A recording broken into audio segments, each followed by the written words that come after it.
Now at 5, a community on edge. People living in Philadelphia's Germantown neighborhood say they are being terrorized by a knife-wielding man.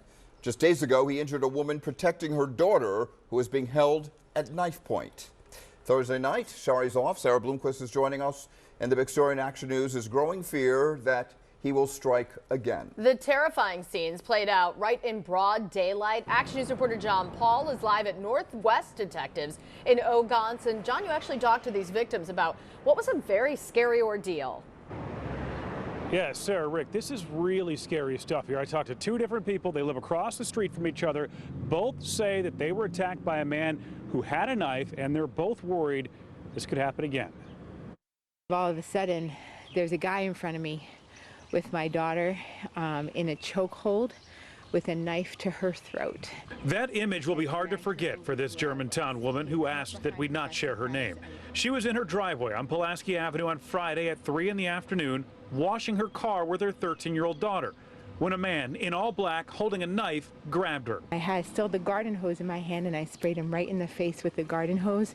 It was enough for my daughter to break herself free. But then he went after her, knocking her down and beating her.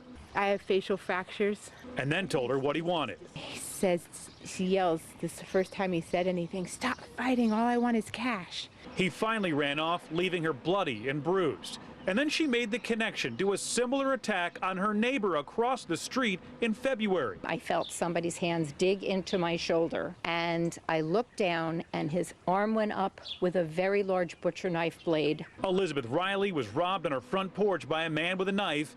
He got away with her purse. When she heard about her neighbor, she made the connection. I thought, oh no, it's this guy. Tonight, both are worried the man could strike again, and he seems increasingly desperate. He threatened my daughter.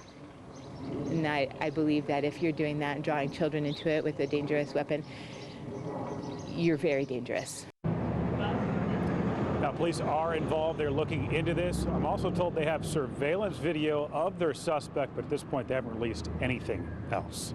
Live at Northwest Detectives, John Paul, Channel 6 Action News. Sarah?